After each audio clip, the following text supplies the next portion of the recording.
अस्सलाम वालेकुम नाज़रीन, अवामी आवाज़ में भली कार आऊं आया अफशा उस्मान। सब खां पहिरीं शामिल कंदासीं हेडलाइन।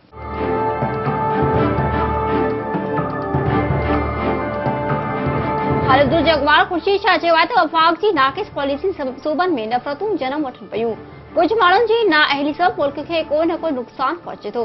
वफ़ाक़ जी ॻाल्हि कंदड़ खे भित सां लॻाए पियो वञे। एडी ख्वाजा खे सही नमूने कम करण जी बुनियाद ते हटाए वियो। पुलिस खे बहितर बणाइण लाइ सियासी मुदाख़लत ख़त्म करणी पवंदी।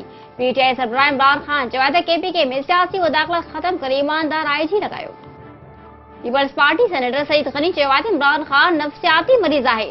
सदर अस्पताल में आलमी दहशतगर्दनि जो इलाज थिए थो। पीपल्स पार्टी जी दुश्मनी में इमरान न्याज़ी नवाज़ शरीफ हिक आहिनि। रेलवे वारे वफ़ाक़ी वज़ीर ख्वाजा साद रफ़ीक़ चयो आहे त पीपल्स पार्टी जे मेरिट ते कम कंदड़ आईजी क़बूल आहे।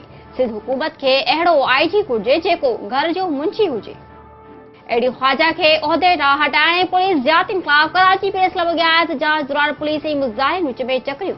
अहलकारनि मथां पथराव, मछलियल माण्हुनि खे छुड़ विछड़ करण लाइ वाटर कैनन ऐं ॻोढ़ा आणींदड़ गैस जो इस्तेमाल। फिक्सर जी बानी आलमगीर समेत केतिराई गिरफ़्तार। चयो आहे सरबराह मौलाना फज़लुर रहमान चयो आहे त असांजी वॾी पॉलिसी तमामु कमज़ोर थी रही आहे। पाकिस्तान खे ॿियनि हमेशह प्रॉक्सी वार लाइ इस्तेमाल कयो। ऐं पाक फौज जा ॿिए ॾींहं बि टीम स्पिरिट मुक़ाबला। मिलिट्री टीमनि जी जिस्मानी फिटनेस ऐं टीम साज़ी खे परखियो वियो। चीन, इंडोनेशिया, म्यांमार, श्रीलंका, तुर्की, थाईलैंड, बर्तानिया ऐं ॿियनि मिलिट्री टीमनि हिसो वरितो। नाज़रीन, हीअ हेडलाइन तफ़सीली ख़बरूं हिकु शॉर्ट ब्रेक खां पोइ।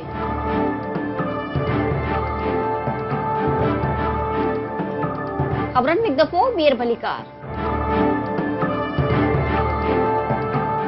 बुलेटिन जी शुरूआत कंदासीं इन ख़बर सां। क़ौमी असम्बली में मुख़ालिफ़ दुर्जगवार ख़ुर्शीद शाह चयो आहे त वफ़ाक़ जी नाक़िस पॉलिसियुनि जे करे सूबनि में नफ़रतूं जनम वठी रहियूं आहिनि। वफ़ाक़ जी ॻाल्हि कंदड़ खे भित सां लॻाए पियो वञे। कुझु माण्हुनि जी नाअहली सबबि मुल्क खे को न को नुक़सान पहुचे थो। सखर में मीडिया सां ॻाल्हाईंदे ख़ुर्शीद शाह चयो त पीपल्स पार्टी हमेशह वफ़ाक़ जी मज़बूती जी ॻाल्हि कई आहे, पर असांजी ॻाल्हि केर बि ॿुधण लाइ तयार नाहे। सिंध ऐं बलूचिस्तान खे नज़रअंदाज़ कयो पियो वञे। हुनजो त पाणीअ लाइ सिंध ऐं बलूचिस्तान जो अवाम दाहूं करे रहियो आहे। असां पार्लियामेंट में आवाज़ उथारियो त हुकूमत तरफ़ां रुगो 5000 क्यूसेक फुट पाणी वधाए वियो। सिंध खे फ़िलहाल पूरो पाणी ॾिनो वञे त जीअं बलूचिस्तान खे पाणी फराहम करे सघिजे।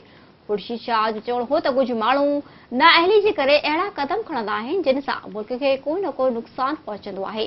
हुक्मरान मामलनि खे अहमियत नथा ॾियनि। ख़ुर्शीद शाह चयो त वफ़ाक़ जी ॻाल्हि कंदड़ खे भित सां छो लॻाए वेंदो आहे। अहिड़नि क़दमनि सां नफ़रतूं जनम वठनि थियूं। मुल्क खे सख़्तु नुक़सान पहुची सघे थो। तहरीक इंसाफ़ जे सरबराह इमरान खान चयो त पाकिस्तान जो सभ खां वॾो मसइलो करप्शन ऐं मनी लॉन्ड्रिंग आहे। ख़राबी जी जड़ शयुनि ते ज़ाब्तो आणणो पवंदो। क़ौम लाइ ख़ुशख़बरी आहे त मुल्की सूरतहाल तब्दील थी रही आहे। तेलाकिंग में जलसे ख़िताब कंदे इमरान खान चवणो हो त करप्शन जो मतिलबु आवाम जो पैसो चोरी करणु आहे। करप्ट माण्हू कंहिं बि पार्टी जो हुजे, क़ौम खे संदसि ख़िलाफ़ उथी बीहणो पवंदो। संदसि चवणो हो त इक़्तिदार में अची क़ौमी बैंकनि खां कर्ज़ माफ़ कराइण करप्शन आहे, जिन सां इक़्तिदार में अची हिसाब वरितो वेंदो। पीटीआई सरबराह चयो त ख़ुशख़बरी ॿुधाए रहियो आहियां त मुल्क बदिलजी रहियो आहे। तहरीक इंसाफ़ पूरे मुल्क में पखिड़िजी वई आहे, जॾहिं त ॿियूं पार्टियूं सूबनि जी सरहदनि ताईं महदूद थी वयूं आहिनि।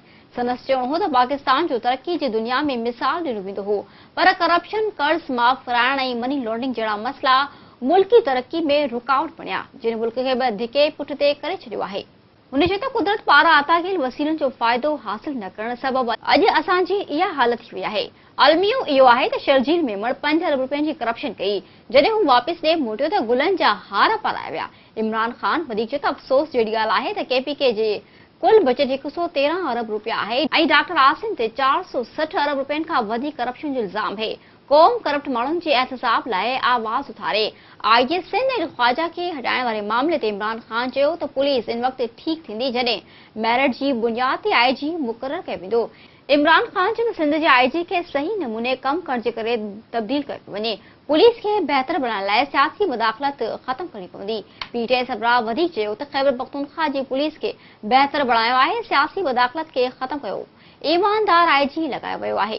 इमरान खान जो वधीक चवणो हो त केपीके में जज़ा ऐं सज़ा जो कानून आहे। इहो कानून पूरे मुल्क में लागू कयो वेंदो।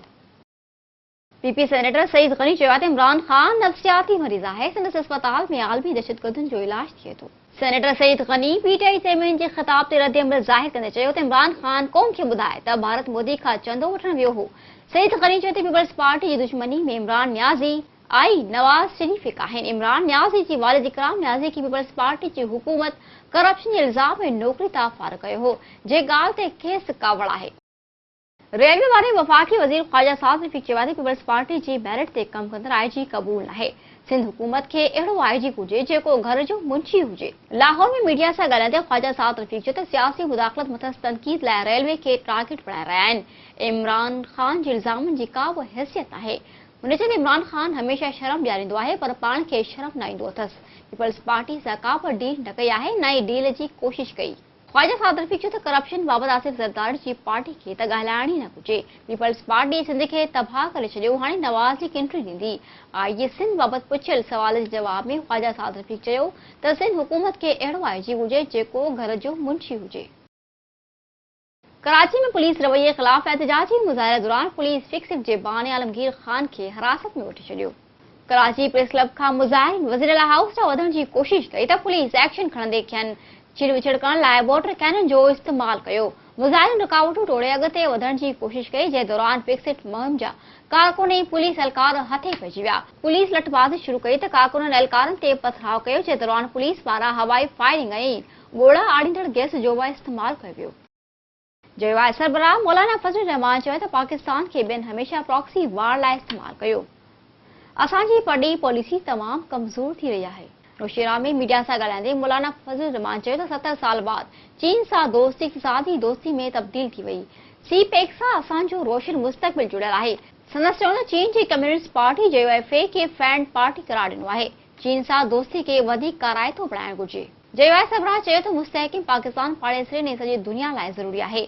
हुकुमरान मुल्क खे प्रॉक्सी जंगियुनि लाइ आमाज खां बणाए छॾियो आहे। असीं कंहिं बि मुल्क जा दुश्मन न आहियूं, दुनिया सां ग़ुलामी न पर दोस्ती चाहियूं था। मौलाना फज़लुर रहमान वधीक चयो त कश्मीर ते असांजो मौक़िफ़ बिल्कुलु दुरुस्त आहे। केतिरा ई मुल्क कश्मीर मसइले ते असांजो साथ इन करे नथा ॾियनि जो संदन भारत सां माशी मफ़ाद आहिनि।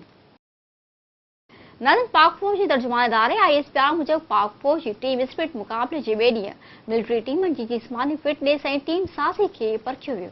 ISPR मूजिबि मुक़ाबलनि में चीन, इंडोनेशिया, म्यांमार, श्रीलंका, तुर्की, थाईलैंड, बर्तानिया, उर्दन ऐं मलेशिया जी मिलिट्री टीमनि हिसो वठी रहियूं आहिनि। ISPR मूजिबि मुक़ाबलनि में टीम स्पिरिट मुक़ाबले में सख़्त चैलेंज में कया वेंदा।